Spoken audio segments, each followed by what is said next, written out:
Салам алейкум, хурматле милләттәштәр, һаумыгыз дуслар, здравствуйте, уважаемые подписчики моего канала. Последние 1,5 месяца мы день за днем наблюдали, как ежедневно силы ВСУ своими беспилотниками и ракетами выносили один за другим НПЗ по всей стране. Удары шли как по центральной России, так и по Уралу, и даже сейчас начали долетать и по тем городам, которые находятся за Уралом. Топливный кризис захлестнул всю страну. Крым так вообще находится в полнейшей блокаде и изоляции. Там нету ни топлива, даже по талонам сейчас не отпускают, ни электричества, ни воды. А все фуры, которые туда едут, просто уничтожаются по пути. По всей стране топливный кризис. Половина заправок стоит без бензина, в остальных половинах заправок многокилометровые очереди. Цены доходят до 140 рублей за 1 литр. До этого как-то Башкортостан все это обходил стороной. Но в последние дни очереди появились и у нас. В Уфе, в Стерлитамаке, в Ишимбае, в Салавате. Присылают много видео, где показывают реальную ситуацию в городах Башкортостана. А сегодня были нанесены удары по Уфимскому НПЗ и Новоуфимскому НПЗ. Если до этого как-то наши нефтеперерабатывающие заводы не достигали дроны, ну последние я имею в виду полтора-два месяца, хотя, конечно, и до этого и по башкирским НПЗ попадали дроны, ракеты, но сейчас вот последние как-то 1,5 месяца как-то обходили нас стороной, то сегодня ударили. И вот эти очереди, которые были на заправках последние дни, я уверен, теперь будут по всей республике. Да, конечно, постараются власти обеспечить топливом самые необходимые службы. Медицинскую службу, там, пожарную, полицию. Но во всем остальном будет кризис, несомненно. Потому что топливо – это кровь экономики. Без топлива встает все, либо растут цены на все. На продукты питания, на товары, потому что их тоже везут фурами по трассам. На услуги, вырастут цены на такси, на маршрутный транспорт. Все будет дорожать.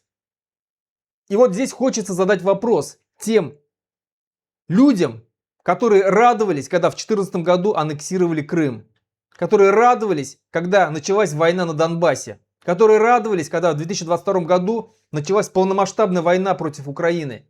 Чему вы радовались? Вы думали, что сейчас вы захватите Украину и станете жить, кайфовать? Так думали? И к чему все это пришло? Война идет 4,5 года. Ситуация в России ухудшается с каждым днем. Когда вы говорили, что санкции работают только на Россию, наоборот, стимулируют местную экономику, но к чему все это пришло в итоге? Вы видите, что санкции на самом деле, оказывается, работают и очень хорошо работают на удушение экономики России. Ни одну страну я еще не видел, которая находилась бы под санкциями и жила бы хорошо. Северная Корея, Иран, Венесуэла, Куба. Кто из них живет хорошо? А я напомню, что на Россию наложены самые большие санкции из всех других стран, которые я перечислил. И экономика в стране будет ухудшаться с каждым днем. Когда Россия хотела поработить Украину, сделать ее колонией, в итоге стала колонией кого? Китая. Сегодня Китай вывозит миллионы кубометров леса из России. Сегодня Китай получает дешевую нефть и газ с 40% дисконтом. Ни одна страна другая в мире так не может получать. Сегодня Китай заполонил своими товарами всю Россию. Все машины в России практически китайские. Из-за них встал КАМАЗ, из-за них встал Тольяттинский ВАЗ. Все китайское. Мы, Россия, стала колонией Китая. Вот до чего довели вот эти геополитические, стратегические мысли и желания Путина. И это будет продолжаться много-много лет, десятилетий. Не думайте, что вот прямо сейчас, если война закончится, вот наступит перемирие, все, подписали договор, и Россия будет жить хорошо. Нет, не будет. Никто с России санкции не снимет. Потому что Россия это агрессор. Да и не остановится никакая война. Посмотрите, что говорит Путин. Война будет продолжена до победного конца. Все цели спецоперации будут выполнены. О чем это говорит? О том, что ему вообще плевать, как живет Россия, как живут народы в России. Плевать абсолютно. У него свои тараканы в голове. Он хочет воевать, потому что он понимает прекрасно, что пока идет война, он сидит у власти. А мы, как мы будем жить? Люди нищают с каждым днем. Этого хотели вы, те люди, которые призывали к войне? Вы этого хотели добиться? Ну, добились. И это, я еще раз говорю, это только начало. Этот год будет наихудшим за все те годы, которые были до этого. И последующие годы будут с каждым разом все хуже и хуже. Скоро будет сельское хозяйство. В сельском хозяйстве убирать урожай тоже столкнется с огромным кризисом. И вообще, будет ли урожай собран? Не будет урожая, все, голод наступит в стране. Я, конечно, может быть, сгущаю краски, но просто сами подумайте, логически рассудите.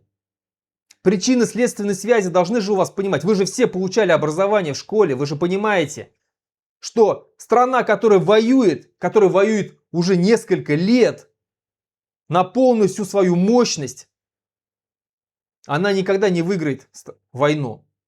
А если и выиграет, это будет первая победа. Хотя я уверен, что не выиграет. Уже сейчас Украина побеждает и на поле боя, и уничтожает практически весь экономический потенциал в стране своими ударами. Таких ударов будет с каждым разом все больше и больше. Вот к чему привела политика Москвы, политика Кремля, политика диктатора Путина. А мы почему должны это терпеть? Мы разве начинали войну? Нам нужна эта война? Что нас может спасти?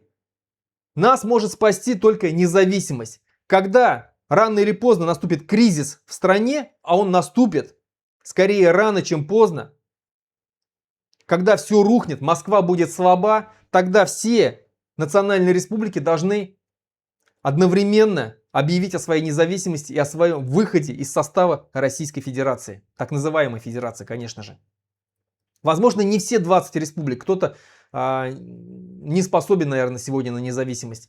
Но более 15 республик точно могут обрести эту независимость и жить нормально. Поэтому мы все вместе должны заявить о своей независимости, об отделении. У Москвы не хватит сил нас всех задавить. И только тогда, когда мы обретем независимость, когда мы оторвемся от этого русского мира, мы сможем наконец-то начать жить ради себя, ради своих детей, ради своих потомков, ради своей республики. Строить дороги, газифицировать села, развивать промышленность, туризм развивать, просто жить и богатеть, путешествовать по всему миру, участвовать в Олимпийских играх, на чемпионатах мира по футболу. Вот чем должна жить простая страна. Не воевать, не попытаться покорять какие-то другие страны. Зачем нам это? Посмотрите, рядом с нами бывшие страны Советского Союза, бывшие республики Советского Союза, прекрасно живут, потому что ни с кем не воюет. Казахстан на глазах развивается, все у них растет. И численность населения, и экономика, и язык растет. Все растет. Почему мы так не можем? Ну можем же. Ладно, хорошо, Казахстан это большая страна. Но Кыргызстан развивается. Да, не так хорошо, но развивается. Молдова развивается. Грузия, Армения это страны, которые меньше, чем Башкортостан. Прекрасно развиваются. Все нормально у них. Никто из них не просится обратно в Россию. Мало того, наоборот, бегут от нее как можно дальше. И мы сможем развиваться. Только для этого нужна независимость. А вот когда наступит кризис в Москве, и когда мы будем объявлять о своей независимости, у нас обязательно появятся свои же башкиры, которые начнут кричать: давайте заключим очередной договор с Москвой, давайте мы вновь построим федерацию, обновленную федерацию с большими полномочиями для нас. Вот эти люди, запомните мои слова, эти люди купленные, уже купленные Москвой люди, которые будут хотеть ради теплых мест, ради каких-то нескольких миллионов долларов, которые им положат в карман, они захотят оставить весь наш народ вновь в нищете и в рабстве у Москвы. Никакая федерация нам не нужна. Никакая Россия нам не нужна. Нам не нужен никакой старший брат. Мы можем сами жить. Мы вполне самодостаточный народ, у которого есть все возможности жить как нормальное государство. У нас есть все для этого. Не надо себя унижать тем, что мы не сможем, что у нас не получится. Вот эта выученная беспомощность, которую нам навязывали годами, десятилетиями, веками Москва, она нам не нужна, эта выученная беспомощность. Мы должны верить в себя, мы должны выкинуть из головы, из своей мысли о том, что мы вечно должны жить в России. Нет. Рано или поздно мы должны начать жить сами для себя, в своем собственном независимом государстве. Поэтому, друзья, готовимся. Сегодняшний экономический кризис прекрасно показывает, что эта страна не способна дать нормальную жизнь своим гражданам. Поэтому, раз она не способна, значит, мы сами должны дать такую свободу, богатство, достаток для своих собственных граждан нашей республики. На этом все. Готовимся к независимости.